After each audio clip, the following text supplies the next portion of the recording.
السلام علیکم ورحمۃ اللہ وبرکاتہ۔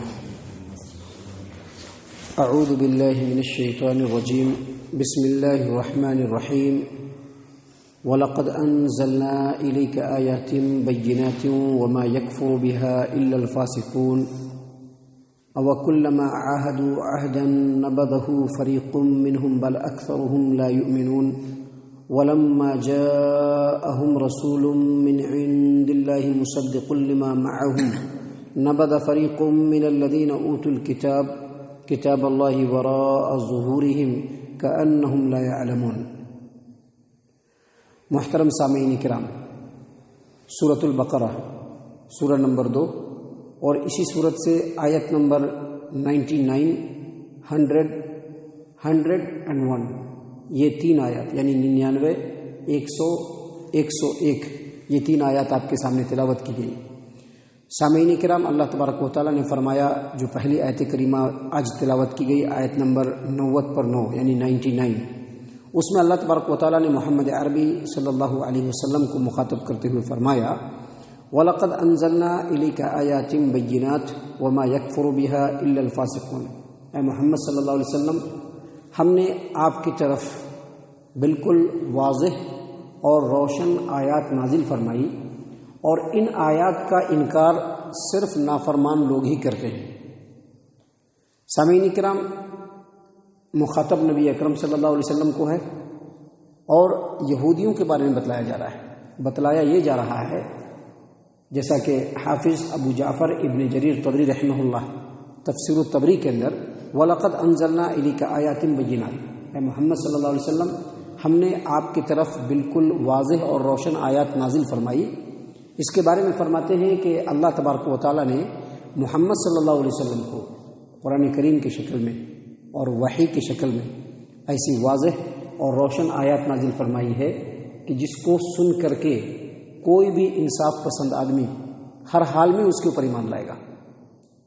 اور وہ آیات قرآن کریم کے وہ مضامین ہیں، وہ آیات ہیں جن میں یہودیوں کے علوم کی پوشیدگی کو بیان کیا گیا ہے، ان کے حالات اور ان کے راز کو بیان کیا گیا ہے۔ بنی اسرائیل سے پہلے جو لوگ گزرے ہیں ان کے واقعات کو بیان کیا گیا ہے۔ اسی طرح سے پچھلے اور اگلے تمام لوگوں کے احکام کو بیان کیا گیا ہے۔ اسی طرح سے یہودیوں نے ان کے اوپر جو کتاب نازل ہوئی توریت اور انجیل، ان کے اندر کیسے پھیر بدل کیا، ان تمام چیزوں کو اللہ تبارک و تعالیٰ نے اس قرآن کریم کے اندر بالکل واضح کر دیا ہے۔ تو یہ ایسی آیات ہیں، یہ ایسی روشن دلیلیں ہیں کہ جن کو سن لینے کے بعد جس آدمی کے فطرت کے اندر سلامتی ہوگی، جو آدمی انصاف والا ہوگا، وہ ہر حال میں اس قرآن کریم کو اور نبی اکرم صلی اللہ علیہ وسلم کے اوپر نازل ہونے والے آیات اور بینات کو اوپر ضرور ایمان لائے گا۔ کون ایمان نہیں لائے گا؟ جو نافرمان ہوگا۔ اللہ تبارک و تعالیٰ نے کیا فرمایا؟ وَمَا يَكْفُرُ بِهَا إِلَّا الْفَاسِقُونَ۔ یہ جو قرآن کریم ہے یا جو اللہ کے رسول صلی اللہ علیہ وسلم پر نازل ہوا ہے، اس پر ایمان وہی نہیں لائے گا جو نافرمان ہوگا۔ ان تمام باتوں کو اگر آپ سامنے رکھیں تو ایک بات اور واضح ہوتی ہے کہ اللہ تبارک و تعالیٰ نے قرآن کریم میں بھی اور نبی اکرم صلی اللہ علیہ وسلم نے اپنے فرمان میں بھی تمام انسانوں کو صرف قرآن کریم اور اللہ کے رسول صلی اللہ علیہ وسلم پر جو کچھ نازل ہوا ہے اس پر ہی ایمان لانے کے لیے کہا ہے، اور اسی کی اطاعت و فرما برداری کرنے کے لیے کہا ہے۔ دوسری چیزوں کی اطاعت و فرما برداری کرنے کے لیے نہیں کہا ہے۔ کہا ہے کہ جو قرآن کریم کے اندر ہے اور جو اللہ نے نبی صلی اللہ علیہ وسلم پر نازل کیا ہے، بس اسی کی اتباع کرنا ہے، اسی کی پیروی کرنی ہے، دوسری چیزوں کی پیروی نہیں کرنی ہے۔ یہ جو ایک آیت کریمہ ہے 99 سورۃ البقرہ، یہ اکیلی نہیں ہے۔ آپ پورا قرآن کریم کھنگال ڈالیے، کہیں پر بھی اللہ تبارک و تعالیٰ نے یہی حکم دیا ہے کہ اللہ کی اطاعت کرنا ہے، اللہ کے رسول صلی اللہ علیہ وسلم کی اطاعت کرنا ہے۔ اب رہ گیا سوال دنیا کے علماء کرام، تو دنیا کی جو علماء کرام ہیں، جو دوسرے بڑے بڑے امام گزرے ہیں یا بڑے بڑے صحابہ کرام گزرے ہیں، ان کی تعظیم، ان کی تکریم ہم کریں گے، لیکن ان کی اسی بات کو ہم مانیں گے جو قرآن و حدیث سے مطابق ہو، کیونکہ حق بات صرف اللہ تبارک و تعالیٰ کی ہے، اور حق بات صرف محمد صلی اللہ علیہ وسلم کی۔ حق بات صرف قرآن کریم میں ہے، اور حق بات صرف نبی صلی اللہ علیہ وسلم کے فرمان میں ہے۔ دوسرا حق بات کہیں پر بھی نہیں ہو سکتا ہے۔ حق اور برحق اگر کوئی ہے تو صرف اللہ کی ذات اور محمد عربی صلی اللہ علیہ وسلم کی ذات. باقی جتنی بھی چیزیں ہیں سب انسان ہیں، باقی جتنے بھی لوگ ہیں سب عام انسان ہیں. ان کی وہی بات قابل قبول ہے جو قرآن اور حدیث سے میچ ہوگی، اور وہ بات قابل قبول نہیں ہے جو قرآن و حدیث سے میچ نہیں ہوگی. یہی وجہ ہے کہ اللہ تبارک و تعالیٰ نے یہاں پر واضح طور پر کہا ہے کہ اے محمد صلی اللہ علیہ وسلم، ہم نے آپ کی طرف ایسی واضح اور روشن آیات نازل فرمائی ہے جس کا صرف اور صرف نافرمان لوگ ہی انکار کرتے ہیں. فرما بردار لوگ، انصاف پسند لوگ، جن کی فطرت کے اندر اچھائی ہوتی ہے، ایسے لوگ کبھی بھی اس کا انکار نہیں کر سکتے، اور یہودیوں کو بھی ایسا ہی کرنا چاہیے تھا. سامعین کرام، آگے اللہ تبارک و تعالیٰ نے بیان فرمایا او کلما عاہدوا عہدا نبذہ فریق منہم بل اکثرہم لا یعلمون. کیا ایسا نہیں ہوتا رہا ہے اے محمد صلی اللہ علیہ وسلم کہ جب بھی بنی اسرائیلیوں نے، یہودیوں نے کوئی عہد کیا، کوئی پیمان کیا، تو یہودیوں کا ایک گروپ اس وعدے کو، اس عہد کو پیٹھ کے پیچھے ڈال دیا، اور ان میں سے اکثر ایمان نہیں لاتے. دراصل بات یہ ہے، اس آیت کریمہ کی تفسیر میں حافظ ابن کثیر رحمہ اللہ نے لکھا ہے کہ جب اللہ کے رسول صلی اللہ علیہ وسلم کو اللہ تبارک و تعالیٰ نے نبی بنایا، جب آپ نبی بن گئے، مبعوث ہو گئے، مکہ سے مدینہ آ گئے، تو وہاں دیکھا کہ یہودیوں کی ایک بڑی تعداد ہے.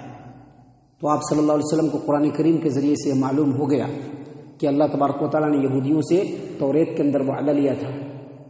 کس بات کا وعدہ لیا تھا؟ کہ جب ہمارے کوئی بھی رسول آئیں گے تو ان رسولوں کی اتباع اور پیروی کرنا، ان کا سپورٹ کرنا، ان کے مذہب کی، ان کے طریقے کی مدد کرنا اور لوگوں تک پہنچانا تمہارے لیے ضروری ہوگا. یہ وعدہ لیا تھا کوئی بھی رسول آئے.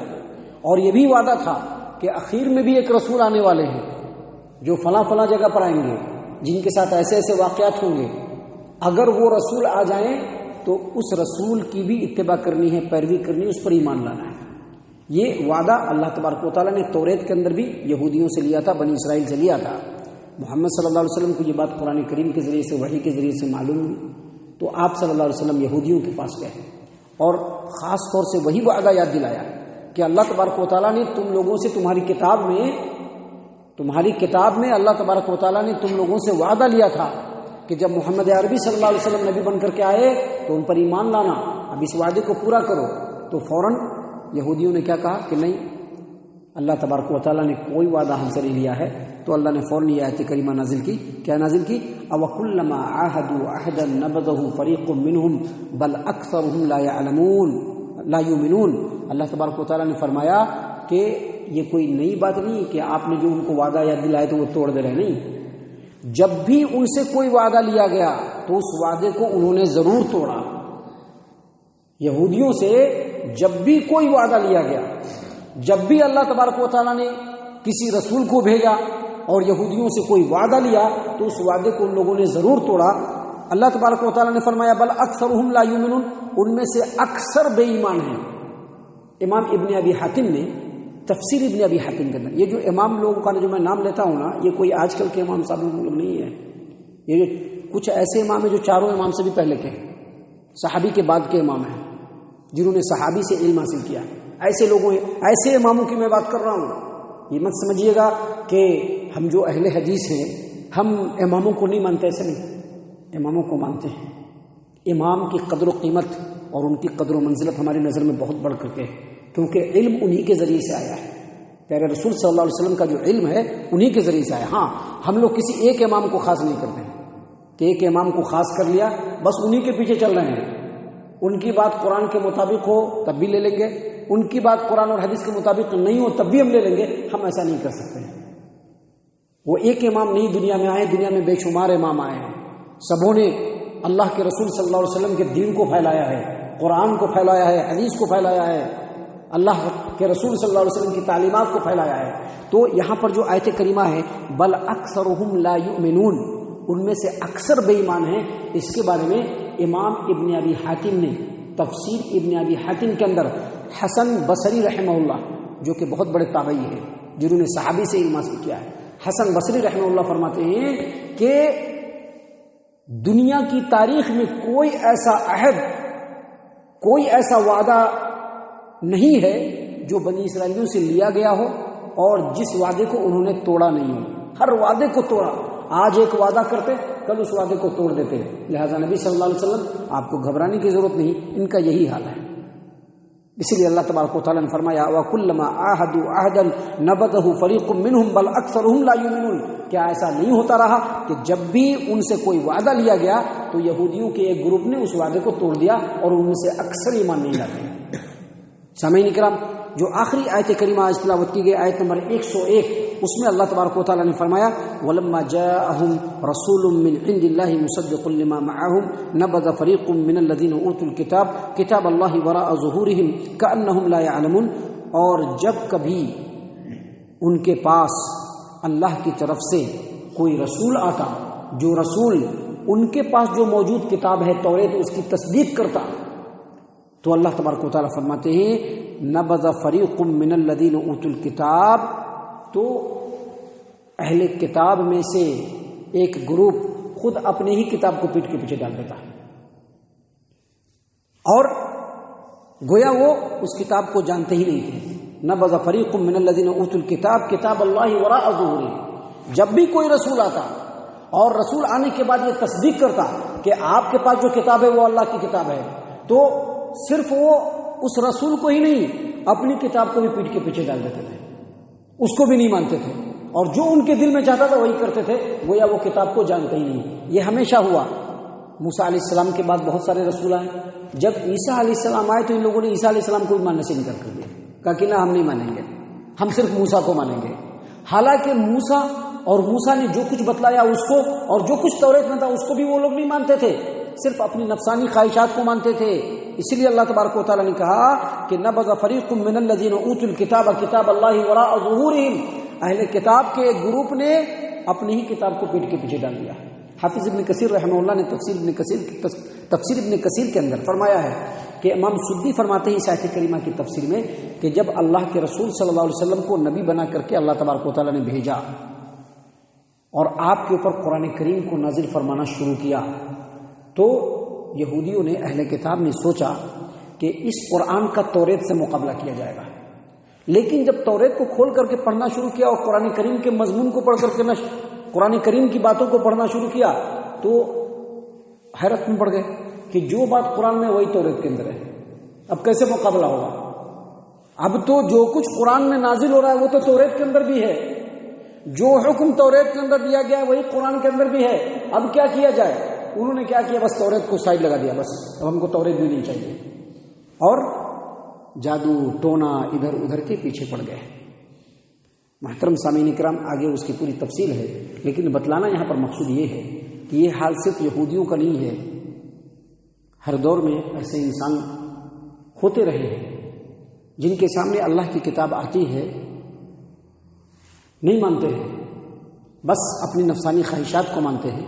ان تمام آیات کے ذریعے سے اللہ تبارک و تعالیٰ یہی بتلانا چاہ رہا ہے کہ جو انسان واقعی اچھا ہوتا ہے، جس انسان کے دل کے اندر حسد اور تکبر اور گھمنڈ نہیں ہوتا ہے، جو انسان صحیح الفطرت ہوتا ہے، اگر اس کے سامنے اللہ کی کتاب کی باتوں کو پیش کیا جائے، نبی اکرم صلی اللہ علیہ وسلم کی تعلیمات کو پیش کیا جائے، وہ اس کو ضرور مانتا ہے اور مان کر کے اپنی زندگی میں ضرور اس کو لاگو کرتا ہے، کیونکہ اس کو خوب معلوم ہے کہ وہ اللہ کا بندہ ہے، اللہ تبارک و تعالیٰ اس کا مالک حقیقی ہے، اور جو کچھ یہ نازل ہوا یہ اللہ کی طرف سے نازل ہوا ہے.